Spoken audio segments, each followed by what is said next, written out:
Bonjour à tous et bienvenue dans cette vidéo consacrée à l'horreur analogique. C'est un sujet que je voulais faire depuis très longtemps et à juste titre, cette vidéo a pris un petit peu plus de temps que prévu. Je pense une de mes vidéos préférées de cette chaîne, en tout cas j'espère qu'elle vous plaira. On se retrouve en fin de vidéo et bon visionnage à vous.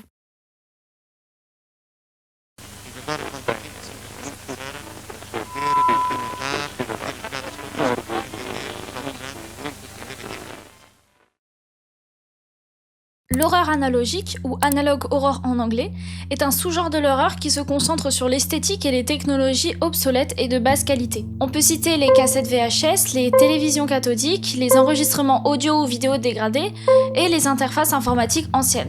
C'est un dérivé du type found footage, des creepypasta ou encore des ARG, deux phénomènes en vogue depuis le début des années 2000. Les éléments les plus marquants de ce phénomène sont Local 58, The Mandela Catalogue et Marble Hornets. Ce genre s'oppose aux films ou séries se voulant très réalistes et utilisant des effets spéciaux. Elle conteste aussi les contenus produits et professionnels, préférant les contenus niches et ou faits par des amateurs. Aujourd'hui, le sous-genre connaît une popularité sans précédent sur internet et notamment sur YouTube. Vous connaissez sûrement déjà les backrooms, mais aussi l'esthétique du weirdcore qui s'inspire plus ou moins de ces visuels. En réalité, ce phénomène ne doit pas se limiter aux vidéos YouTube. Ce genre évolue à travers différentes idées et formats, des films, des ARG, des jeux vidéo. Nous allons aborder ces éléments plus tard, mais les différents formats utilisés sont très intéressants.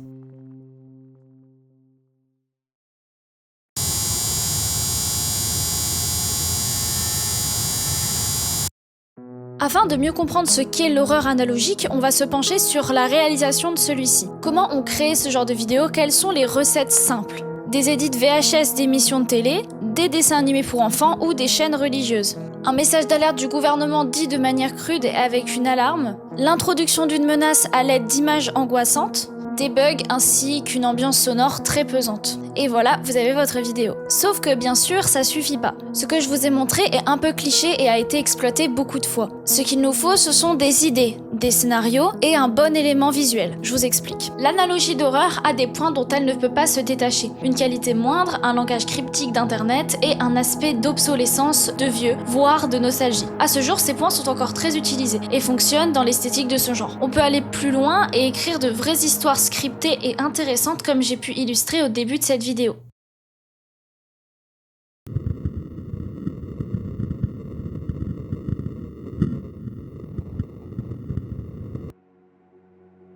L'horreur analogique est très efficace. C'est un des genres d'horreur qui m'effraie le plus. Pourtant, je suis une vraie fan de films d'horreur. Déjà, ce phénomène met en avant une des clés les plus importantes de l'horreur, l'ambiance. En effet, beaucoup d'œuvres rimant avec ce thème ont un travail d'ambiance très percutant. On le remarque notamment avec ces effets d'horreur utilisés.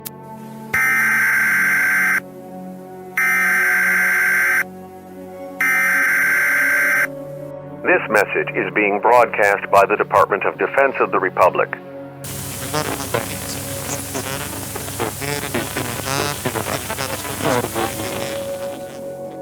Des éléments qui nous immergent davantage dans le récit et qui fonctionnent parfaitement avec l'esthétique visuelle. Parlons justement des visuels. Ce que j'adore avec ce genre d'horreur, ce sont les images utilisées. Déjà que je suis fan de la vieille technologie et des virtuels 3D, alors lorsqu'en plus c'est bien utilisé, j'adore.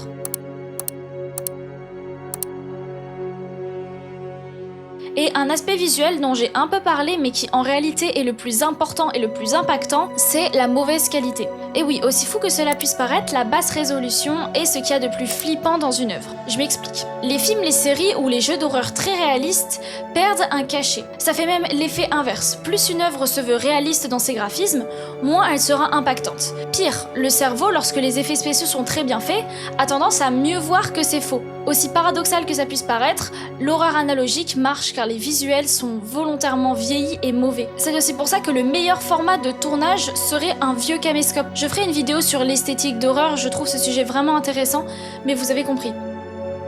Donc on a parlé du son, de l'ambiance, des visuels, et on parle maintenant du subliminal. Un de mes points préférés dans le mécanisme de l'horreur analogique, c'est les messages subliminaux. Je vais pas trop l'expliquer en détail, déjà parce que c'est très complexe et aussi parce que je compte en faire une vidéo. Une mécanique intéressante de l'horreur analogique, ce sont les images et les messages subliminaux. Des textes ou images dissimulées et ou cachées qui renforcent l'œuvre. Cela ajoute davantage d'immersion et de participation au spectateur. Et ça joue aussi un rôle important pour comprendre l'histoire et y ajouter des détails. C'est un fonctionnement également beaucoup utilisé dans le format ARG. Si vous ne connaissez pas les ARG, ce sont des jeux de réalité alternatifs, des jeux de pistes, des terriers de lapins que des internautes doivent trouver et ou résoudre. Je vais pas m'étaler sur le sujet parce que ça mérite une vidéo entière, mais en réalité les ARG et l'horreur analogique sont parfois liés et ça donne des choses très intéressantes. Maintenant, parlons d'un aspect plus complexe et intéressant, la frontière entre le réel et le virtuel. Voici un homme. Cet homme vit dans notre monde, il est soumis aux lois de la physique, comme sa gravité qui est réduite par exemple, et il ne se déplace qu'en 3 dimensions. Tandis qu'avec l'esthétique analogique, on peut lui donner des mouvements, des déformations impossibles, et c'est ce petit aspect-là qui le fait devenir menaçant.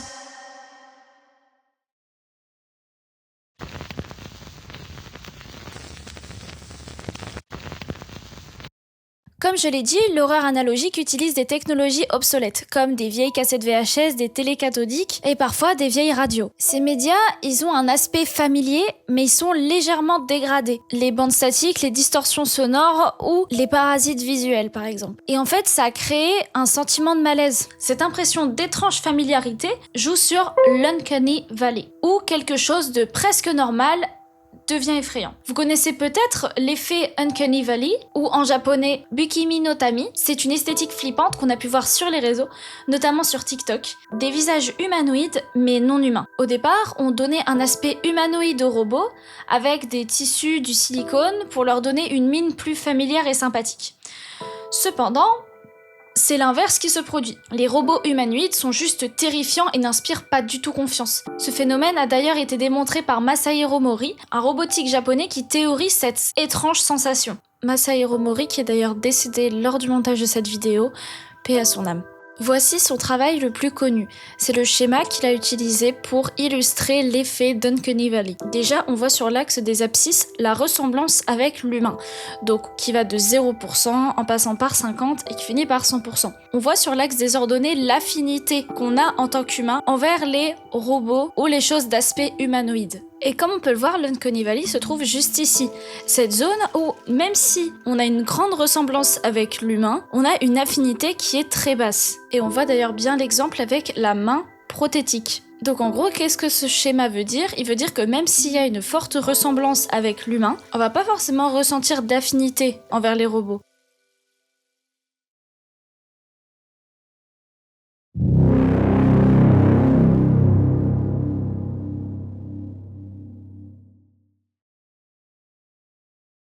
Un aspect que j'aime beaucoup dans les vidéos analogiques, c'est aussi le fait qu'on a l'impression de regarder quelque chose de réel, de trouver ou d'oublier. Vous savez, c'est un peu comme ce style proche en fait du found footage, comme on a pu retrouver avec le projet Blair Witch dont j'avais déjà parlé dans une autre vidéo, ce sentiment qu'on ne regarde pas un film, mais qu'on regarde en fait un document déclassifié ou quelque chose de réel en fait. Et en fait, ce qui est très efficace là-dedans, c'est que ça nous immerge davantage dans l'histoire. En fait, ça nous pousse à croire que ce que l'on voit est vrai. Je pense notamment aux vidéos légèrement clichés, classiques d'horreur analogique.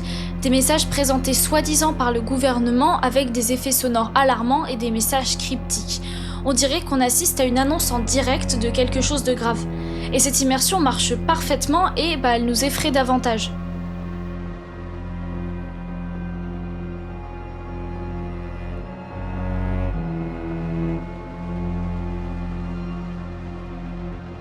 L'horreur analogique évite souvent de montrer directement le monstre ou l'élément terrifiant.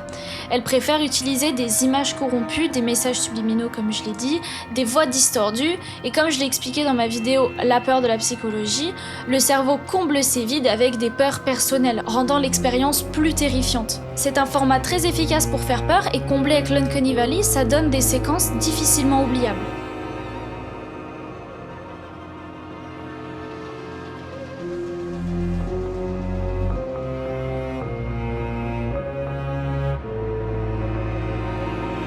Les médias analogiques donnent un sentiment d'archaïsme, où la technologie semble avoir sa propre volonté. Les vieux écrans CRT, par exemple, Les images glitchées ou les messages cachés évoquent la peur du hors-contrôle, comme si des forces obscures utilisaient ces médias pour communiquer. Certaines histoires exploitent très bien ce phénomène et je pense encore une fois au Mandela Catalogue. On a cette impression que les entités veulent prendre forme dans notre monde via la technologie et la contrôler entièrement. Je pense notamment à l'intruder, un alter très dangereux qui se manifeste via les écrans et l'avertissement numéro 1 pour ne pas le croiser, c'est « Ne laissez pas votre enfant seul devant la télé ».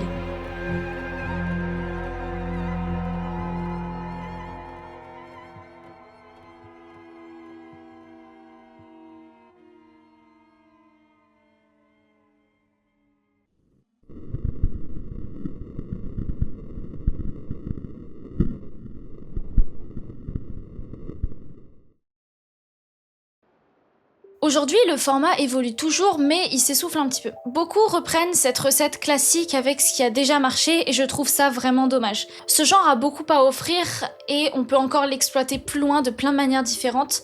J'attends avec impatience la nouvelle génération de l'analogue horror. Et je pense notamment aux jeux vidéo. Je suis sûre qu'on a encore beaucoup à créer via ce format. En effet, j'ai vu beaucoup d'histoires passer cette année très intéressantes. Et je ne le répéterai jamais assez, mais essayez de créer. Ce qui est génial avec ce genre, c'est aussi qu'il n'a pas besoin de grosses productions, il se suffit à lui-même en fait. C'est juste vous et, je vous l'accorde, un petit peu de montage. Mais alors s'il vous plaît, ne faites pas mourir ce genre qui est si spécial et génial.